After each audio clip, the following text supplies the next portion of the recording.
noite. Estamos iniciando mais um de nossos cultos. Hoje é um dia muito especial para nós, aqueles que aceitamos Cristo como nosso Salvador.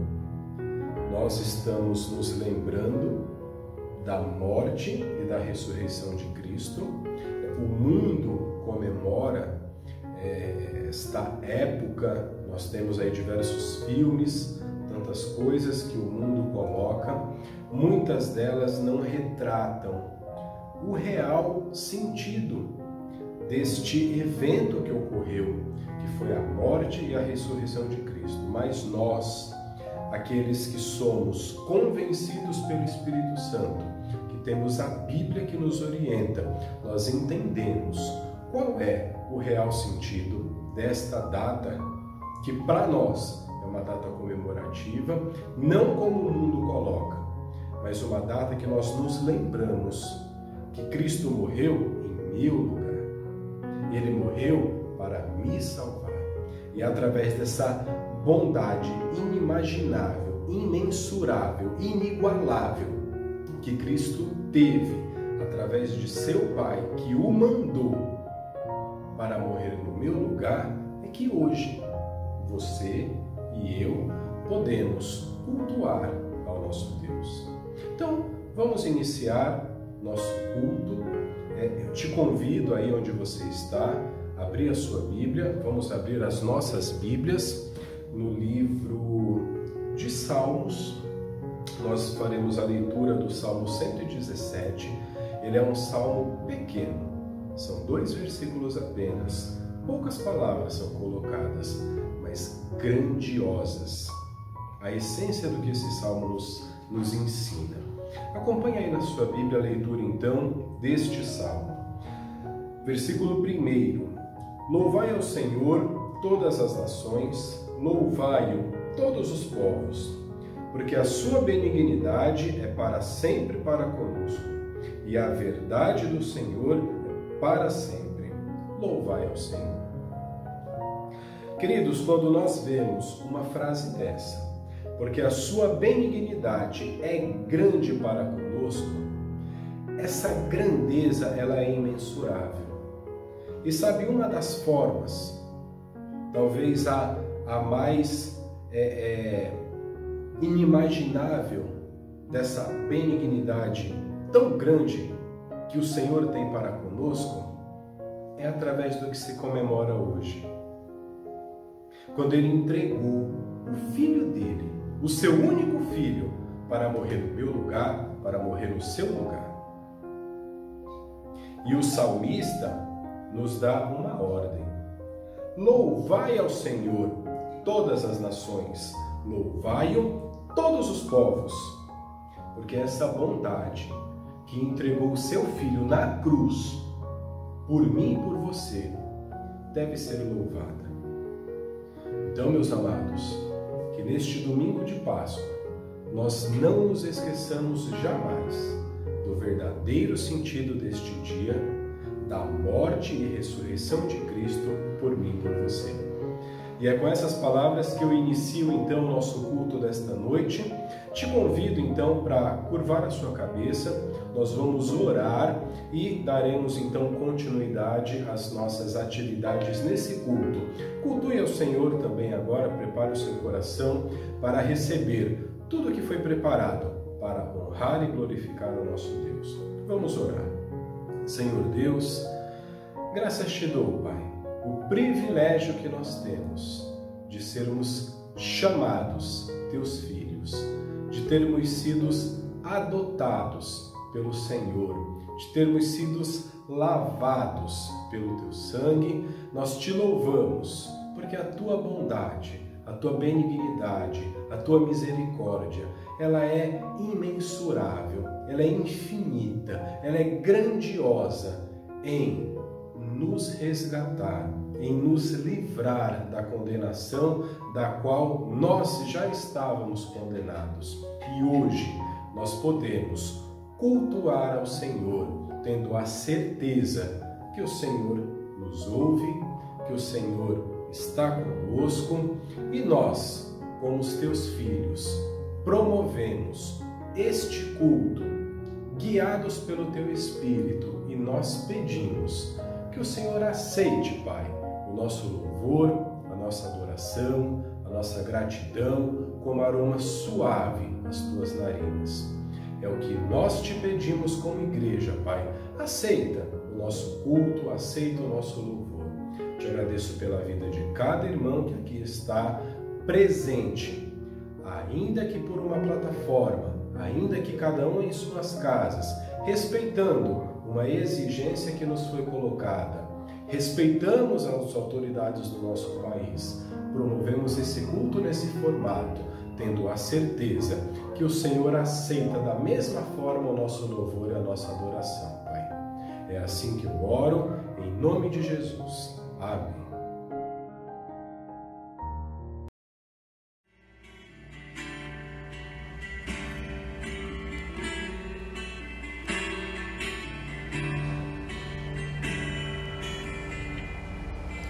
Ele não tinha qualquer beleza ou majestade para nos atrair.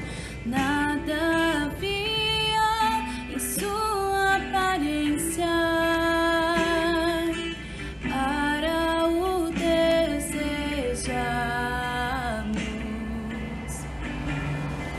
mas rejeitamos.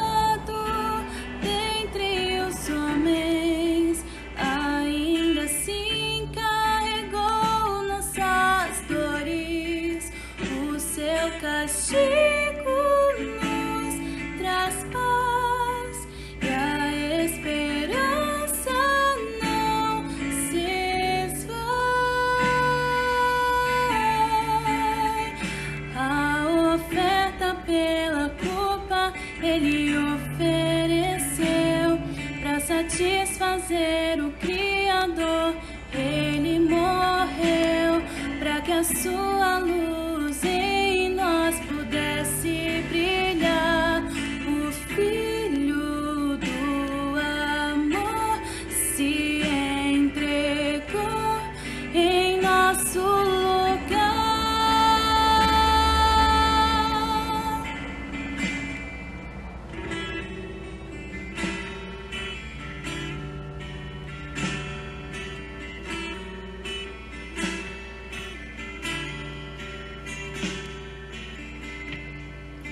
Mas rejeitado dentre os homens, ainda assim carregou nossas dores. O seu castigo nos traz paz e a esperança não se esvai. A oferta pela culpa Ele ofereceu para satisfazer o Criador. Ele morreu para que a sua luz em nós pudesse brilhar.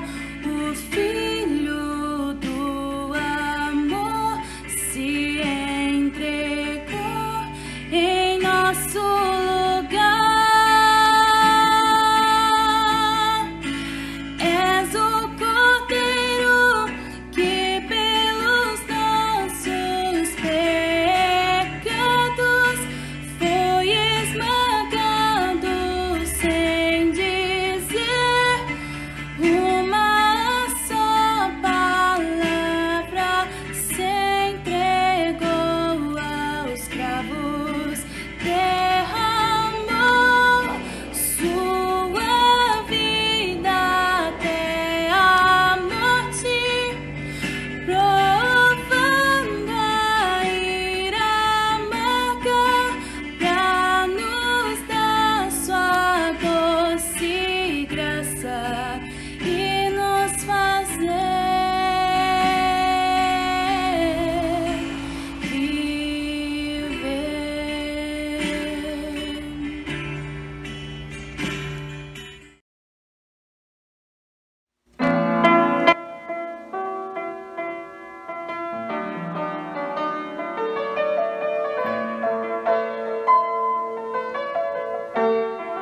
rápidos, nossos avisos costumeiros. Estamos nesse formato,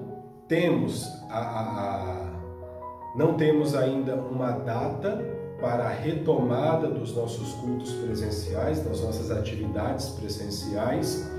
Em tese, essa fase emergencial foi prorrogada por mais 15 dias, então nós esperaremos o pronunciamento das nossas autoridades para tomarmos aí alguma atitude se retomamos ou não as nossas atividades presenciais. Por hora, nos manteremos nesse formato. Queria ressaltar o culto da manhã. Peço que você acompanhe. Você que está me assistindo, se você não viu, eu te convido a ver. Fica disponível no canal da igreja, no YouTube. Você que está acompanhando aqui esse culto, eu louvo a Deus pela sua vida. Peço que você não desanime, apesar do formato às vezes não ser muito comum, principalmente para aqueles que gostam do formato presencial, mas não deixe de cultuar ao Senhor. Queria reforçar também os nossos encontros, a nossa reunião de oração que ocorre nas quartas-feiras. O link será disponibilizado no grupo da igreja. Sempre quarta-feira, ali de tardezinha, a gente já disponibiliza o link. Então, eu te convido para entrar, acessar e juntamente com os seus irmãos, com os meus irmãos, cultuarmos ao Senhor num momento muito gostoso de estudo da Palavra de Deus e um momento de oração. Tá? Só lembrando, nós temos já há algumas quartas-feiras a presença do pastor Maurílio, lá do Amazonas. Ele tem trazido um estudo muito bom a respeito de avivamento da igreja, embasado naquilo que o profeta Joel nos deixou. Então, eu te convido, nós já estamos ali avançados no estudo, mas não existe uma dependência do estudo anterior para esse. O pastor ele sempre dá aí uma recapitulada em tudo que foi dito, então você não vai ter nenhum prejuízo, tá? Então eu te convido realmente a entrar no link, via Zoom na quarta-feira e participar com a gente desse momento tão importante, que é a oração. É o momento que nós, como filhos, falamos com Deus. Tá? Então fica aí o convite. E o último aviso que eu gostaria de reforçar. Nós estamos vivendo aí uma situação bastante delicada. Teve aí um evento muito grande no começo a respeito de doações, a respeito de contribuições, até para que a igreja faça e cumpra o seu papel auxiliando famílias que hoje estão mais necessitadas. A igreja está fechada para as suas atividades, mas nós temos a irmã Lúcia, que está ali às segundas e às sextas-feiras na igreja. Se você tem algum mantimento, se você tem alguma coisa que você queira fazer essa doação para compor a cesta que hoje a igreja ela fornece para algumas famílias, fique à vontade, você pode levar nessas duas datas, segundas e sextas-feiras, em horário ali das 8 até umas 16 horas, a irmã Lúcia pode receber. Você pode também mandar uma mensagem para a irmã Lúcia, combinar algum horário com ela também, que ela prontamente receberá essas doações. Tá bom? Então fica aí esses 3 avisos. Os nossos cultos permanecerão nesse formato. Ao culto de oração nas quartas-feiras, e se você tiver disponibilidade, tiver condições, que você continue a fazer as suas doações de mantimentos ali, para que a assistência social da igreja possa direcionar isso para as famílias que mais precisam. Tá bom? Então esses são os meus avisos. Que Deus nos abençoe.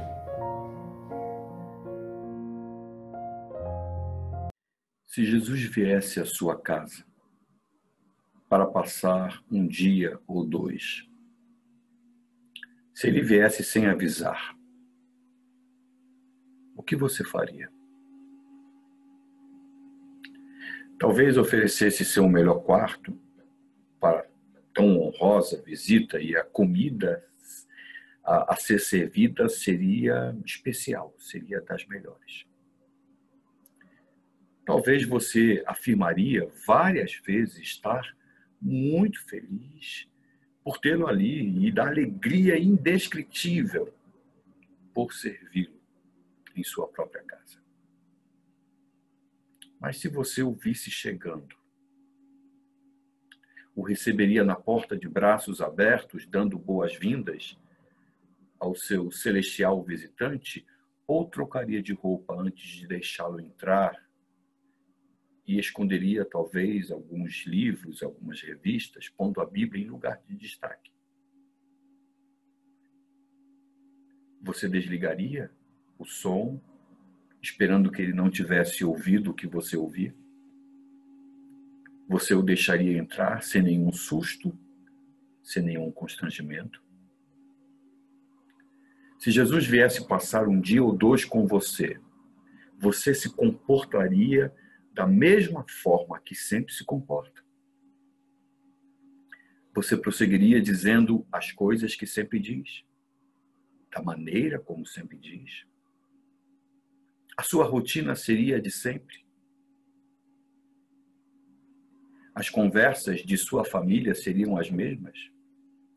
Você cantaria as canções que sempre canta? Você leria o tipo de livro que sempre lê? E o deixaria saber com quem ou com que você alimenta o seu espírito, a sua alma? Você levaria Jesus com você aos lugares que você frequenta? Ou será que mudaria seus hábitos por um dia ou dois? Você ficaria feliz por apresentá-lo aos seus amigos? Ou esperaria que seus amigos não viessem até o final dessa visita? Você se alegraria em tê-lo ali para sempre? Ou respiraria aliviado quando ele fosse embora? Não é interessante imaginar as coisas que faríamos se Jesus, em pessoa, viesse passar algum tempo conosco? Eu quero falar nesta noite, eu quero, para o culto desta noite, falar sobre viver na claridade.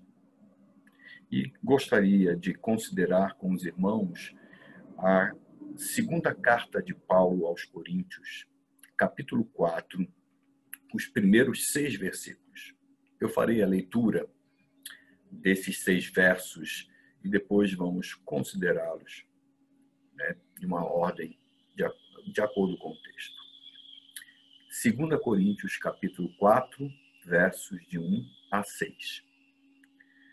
Portanto, tendo este ministério pela misericórdia que nos foi outorgada, não desanimamos. Pelo contrário, rejeitamos os procedimentos secretos e vergonhosos, não fazemos uso de qualquer tipo de engano, nem torcemos a palavra de Deus. Mas, por meio do claro ensino público da verdade, recomendamos a consciência de todas as pessoas perante Deus. Contudo, se o nosso evangelho está encoberto, para os que estão perecendo é que está encoberto. O Deus desta presente era perversa. Cegou o entendimento dos descrentes, a fim de que não vejam a luz do evangelho da glória de Cristo, que é a imagem de Deus. Pois não pregamos a nós mesmos, mas a Jesus Cristo Senhor, e a nós mesmos como vossos servos, por causa de Jesus. Porquanto foi Deus quem ordenou: das trevas resplandeça a luz, pois Ele mesmo resplandeceu em nossos corações para a iluminação do conhecimento da glória de Deus na face de Cristo. Liberdade. Onde está o Espírito do Senhor, aí há liberdade. Liberdade para vivermos a vida que Deus conquistou para nós. E este Espírito promove uma mudança, uma metamorfose, fazendo-nos parecer com Cristo gradativamente. O que o apóstolo vai mostrar é que neste processo de transformação há muitas perdas e ganhos. muita coisa deve ser deixada, e isto à luz daquilo que deve ser abraçado. Quer dizer, para abraçarmos, para assumirmos determinadas coisas estabelecidas por Deus, coisas que vêm a partir de nossa conversão, da aplicação da salvação de Jesus Cristo em nossa vida, para que essas coisas sejam abraçadas, obrigatoriamente precisamos deixar outras. É uma troca. Pois, segundo suas colocações, não há como viver com os dois lados, com as duas realidades, não há como adaptar, não há como dar um jeitinho, não existe a menor possibilidade de ser complacente com um, vivendo o outro. E nós entenderemos isso passo a passo, de modo que fique bem claro o ensinamento do Espírito por intermédio do apóstolo Paulo. Não queremos ler o texto, queremos entender para viver aquilo que entendemos. Então, eu quero considerar com os irmãos estes 6 versículos, esses 6 versos. Paulo ensina basicamente 2 coisas que devemos fazer em nossa vida. Quais são essas coisas? A primeira, versos 1 e 2 do capítulo 4 da segunda carta de Paulo aos Coríntios. A primeira, viver às claras. Ele diz, tendo este ministério segundo a misericórdia que nos foi feita. Ele começa a sua palavra da mesma maneira como ele terminará. Olhando para a ação de Deus em sua vida, em seu favor. Ele está assumindo que diante da ação de Deus em seu favor, concedendo-lhe vida, inclusive um ministério tão sublime, ele diz, não desfalecemos, não desanimamos. Esta palavra traz a ideia de faltar coragem, de perder o ânimo, de ser covarde, de cansar-se ou de se desesperar. Então o apóstolo está dizendo, diante da misericórdia que nos foi direcionada, não nos desesperamos, não desanimamos, não nos acovardamos diante das dificuldades, das surpresas da vida ou até mesmo diante das acusações que sofremos. Pelo contrário, verso 2, ele diz, no início do verso 2, ele vai fazer o contraste. Pelo contrário, quer dizer, indo de encontro ao desfalecimento, o apóstolo apresenta a conduta daquele que vive às claras. E esta conduta é revelada através de 2 verbos, um no sentido negativo, outro no positivo. No sentido negativo, ele diz, pelo contrário, rejeitamos. Rejeitamos o quê? As coisas que por vergonhosas se ocultam. Rejeitamos os procedimentos secretos e vergonhosos. A expressão de Paulo, a expressão usada por ele, indica atos, aqueles atos que lançam um indivíduo no opróbrio, quando descobertos e desvendados, atos que envergonham um homem no íntimo, até mesmo quando é capaz de ocultar as suas ações. Paulo havia sido acusado de alguma coisa séria e grave, mas ele não aborda a questão aqui nesse texto, pelo que também não sabemos no que consistia esta acusação. Mas o que ele diz é que ele rejeita tais práticas, como não andando com astúcias, nem adulterando, torcendo a palavra de Deus. Astúcia indica conduta sem escrúpulos. Alguém que age desonestamente, usando inclusive a palavra de Deus de maneira deturpada para condutas nada recomendáveis. Como buscando na palavra de Deus desculpas para viver o que é pecaminoso. Pior ainda, conscientemente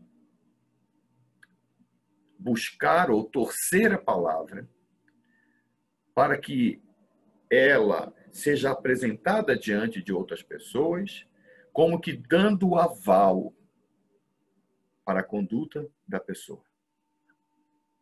Então, o apóstolo diz que ele rejeita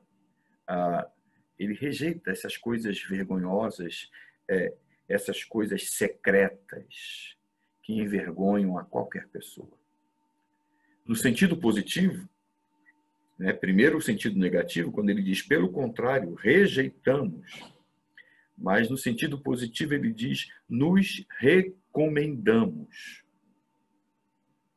Ele diz, no final do verso 2, mas por meio do claro ensino público da verdade, recomendamos-nos a consciência de todas as pessoas perante Deus. Ele se recomenda. Recomenda a quê? A consciência de todo homem, na presença de Deus, pela manifestação da verdade. Nada tendo a ocultar, nada tendo a esconder, mas vivendo a verdade do Evangelho, servindo como luz, como exemplo, como modelo, para com todas aquelas pessoas com quem convive, com quem convivemos. E isto porque quem vive às escuras, sem a luz do Evangelho, segundo o autor e segundo toda a palavra, são os perdidos. Olha o que ele diz nos versos 3 e 4. Contudo, se o nosso Evangelho está encoberto, para os que estão perecendo é que está encoberto, o Deus desta presente era perversa, em outras versões diz o Deus deste século, cegou o entendimento dos descrentes, a fim de que não vejam a luz do Evangelho da glória de Cristo, que é a imagem de Deus. Se o Evangelho está encoberto, é para os que se perdem. É claro que a principal alusão do apóstolo aqui é para com os incrédulos. O texto é bem direto nesse sentido, mas sua afirmação encontra eco. Encontra eco também naqueles que são do Senhor. Aqueles que são do Senhor, mas vivem como se o Evangelho estivesse encoberto, escondido, sem ser revelado por meio de suas condutas, por meio de suas palavras. Esses, de uma forma ou de outra, Paulo diz, estão se perdendo. Ou vivem a vida perdendo as oportunidades. Perdendo, inclusive, a oportunidade de ser edificado, fortalecido no Senhor. Porque o seu procedimento, nos seus relacionamentos, nos seus afazeres, o Evangelho não é contemplado. O Evangelho não é observado. Então, Paulo ensina duas coisas que devemos fazer em nossa vida nesse texto. A primeira, que nós estamos chamando desta forma, à luz do que o texto apresenta, viver às claras. Ter uma vida transparente. Ter um procedimento autêntico, revelando a pessoa de Jesus Cristo por meio do cumprimento ou da consideração ao Evangelho, por meio de pensar biblicamente, desenvolver um pensamento ou a prática de pensar a partir dos princípios revelados por Deus nas Escrituras.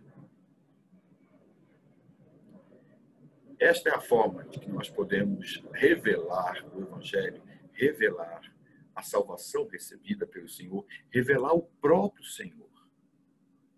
E, consequentemente, é a segunda coisa que ele diz, que vem na sequência do texto, é enaltecer a Cristo. Quando vivemos às claras, enaltecemos a Jesus Cristo. Verso 5, ele diz, pois não pregamos a nós mesmos, mas a Jesus Cristo. o Senhor e a nós mesmos como vossos servos por causa de Jesus. Porque não pregamos a nós mesmos. A ideia rejeitada pelo apóstolo Paulo é pregar a si mesmo no lugar de Cristo.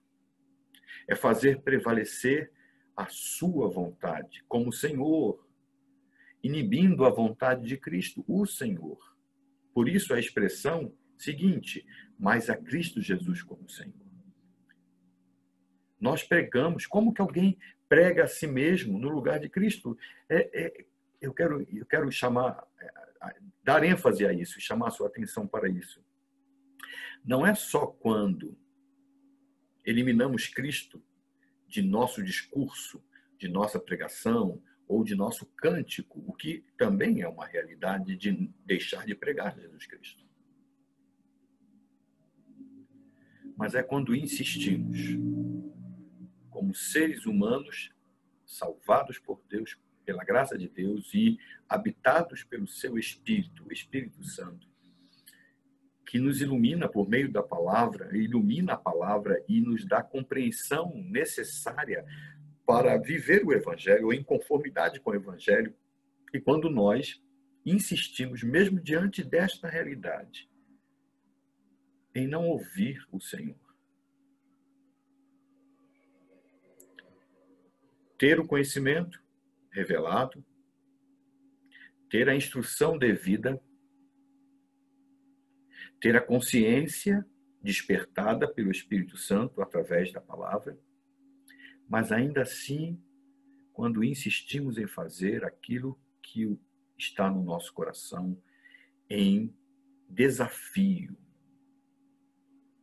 em rebeldia, em resistência ao que aprendemos do Senhor, ao que sabemos e somos conduzidos ou motivados a fazer de acordo com o que o Senhor estabeleceu para nós. Então, esta é uma forma de pregar a nós mesmos no lugar de Jesus Cristo. Como Paulo disse nos versos anteriores, e nós chamamos a atenção, a nossa vida, a forma como vivemos, a forma como aplicamos o Evangelho aos nossos dias, aos nossos relacionamentos, ao nosso proceder, revela a Jesus Cristo. Revela ou não. Porque se não vivemos em conformidade com o Evangelho, se não considerarmos a palavra do Senhor, nós vamos viver como qualquer outra pessoa, como qualquer pessoa nesta sociedade. E nesse sentido, qual a diferença? Como poderão ver Cristo em nós? Como Cristo pode ser exaltado? Através da minha vida, da sua vida, da nossa vida como igreja. Como ele pode ser enaltecido? Então nós tiramos, eliminamos ou não chamamos a atenção das pessoas e os seus olhares olham para nós e veem mais do mesmo. Eles talvez se veem em nós, percebem a semelhança. E nesse sentido, não há pregação do Evangelho. Não há diferença para ser compartilhada. Então, Paulo diz que ele não pregava a si mesmo, mas a Jesus Cristo como Senhor, como vossos servos. Ele termina o verso 5 chamando essa atenção, e a nós mesmos como vossos servos, por causa de Jesus. É o olhar da compaixão que Paulo está destacando. É o viver da comunidade.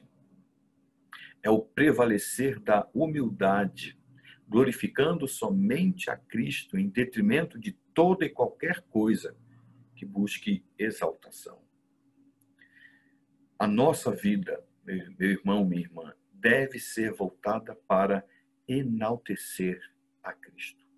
Quando é que rejeitamos esse destino e damos lugar a nós, ao nosso coração? Quando é que rejeitamos esta tarefa, esta responsabilidade, esta oportunidade, este privilégio e damos lugar ao nosso ego?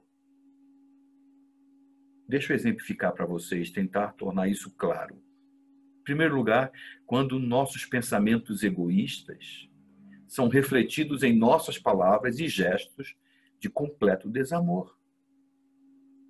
Por exemplo, ignorando o investimento e envolvimento na obra do Senhor. Ou fingindo não enxergar a necessidade do irmão. Ou quando nos preocupamos somente em aproveitar da vida. Com banquetes, com jogos, com diversões, enquanto o nosso irmão não tem o que comer, ou não tem o que vestir, ou como comprar o remédio para espantar o mal que lhe aflige.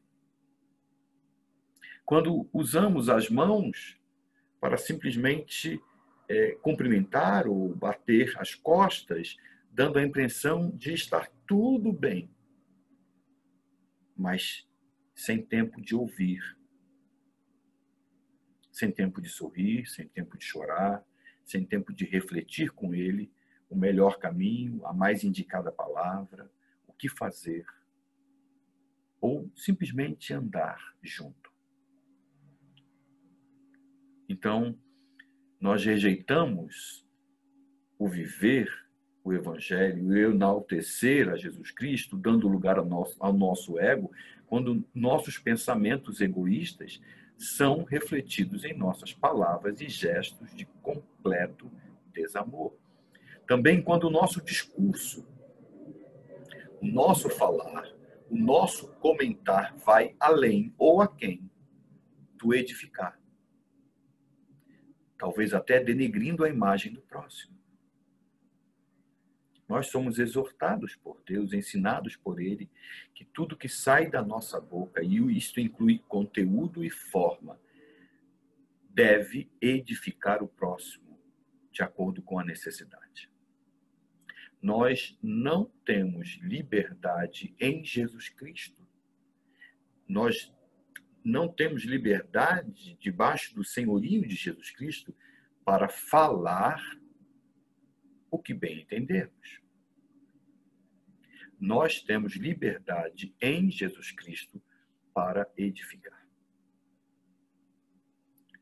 Então, quando sabemos o que devemos fazer e não fazemos, quando sabemos o que não devemos fazer e fazemos, nós estamos fazendo ou deixando prevalecer o nosso ego.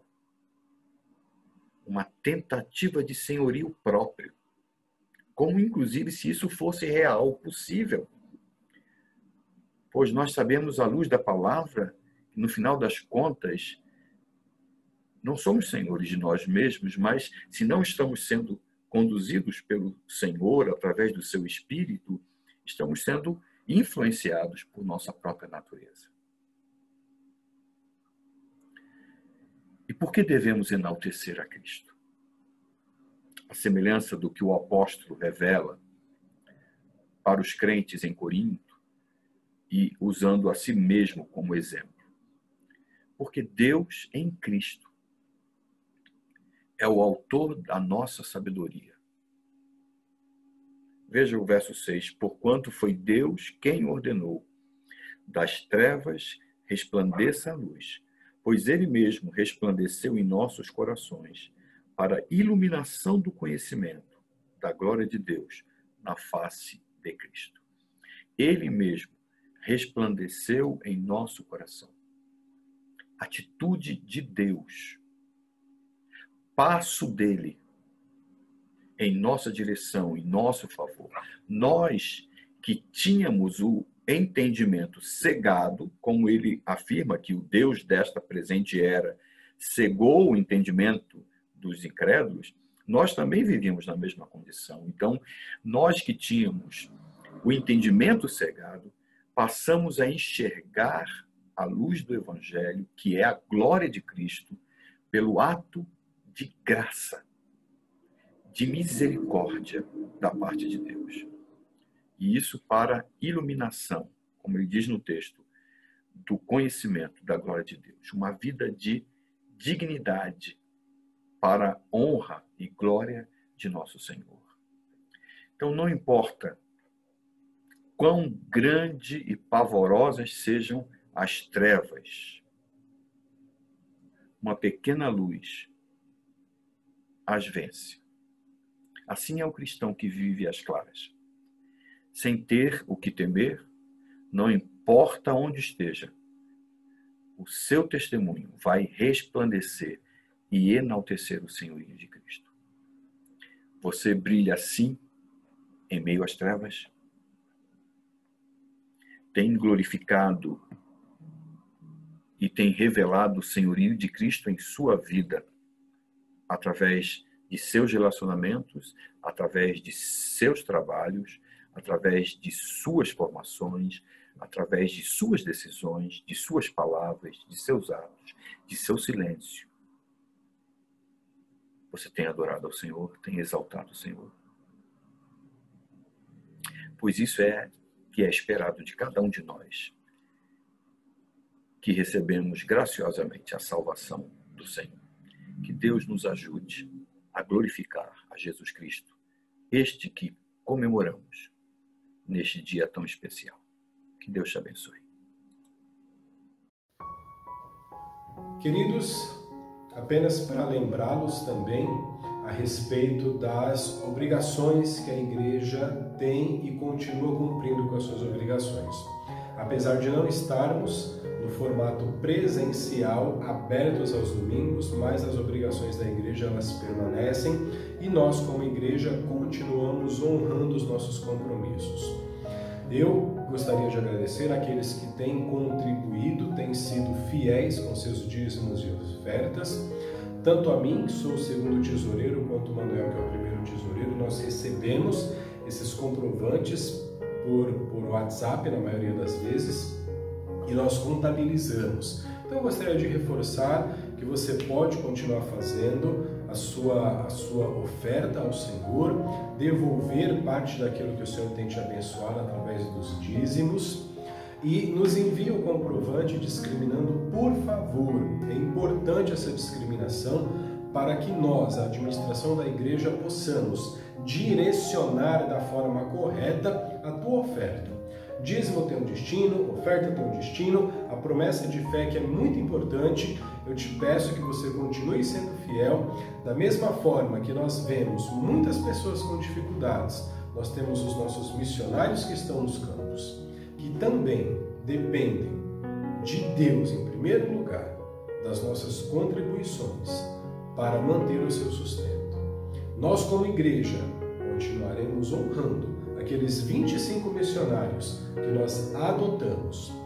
E eu te convido a honrar a promessa de fé que você se comprometeu a fazer, para que possamos continuar honrando o nosso compromisso com esses missionários. Tá, então eu gostaria de orar mais uma vez, agradecer ao Senhor pelas ofertas e pelos dízimos que são creditados na conta da igreja e te convidar a ser fiel nesse ministério, nesse louvor que é oferecer ao Senhor com parte daquilo que Ele tem nos abençoado. Vamos orar mais uma vez. Senhor meu Deus, te agradeço, Pai, o privilégio que temos de poder ofertar ao Senhor. Te agradeço pelo sustento que Tu nos tem dado, te agradeço pelas condições que Tu tem nos favorecido. Temos a certeza, Pai, que o Senhor está no controle de tudo e que nada, absolutamente nada, nos faltará, Pai. Acreditamos nisso, temos a certeza do Teu cuidado. Te agradeço, Senhor, por todos esses recursos que aqui são colocados, que são direcionados. Peço que Tu oriente a administração dessa igreja para administrar e direcionar da melhor forma os recursos que aqui são destinados, porque isso não nos pertence, pertence ao Senhor. Sê conosco para aqueles que não estão em condições de fazer. Eu oro também por eles, para que o Senhor supra as suas necessidades e que eles tenham a certeza que jamais o Senhor os desamparará. É assim que eu oro e já te agradeço. Em nome do teu Filho amado Jesus Cristo. Amém.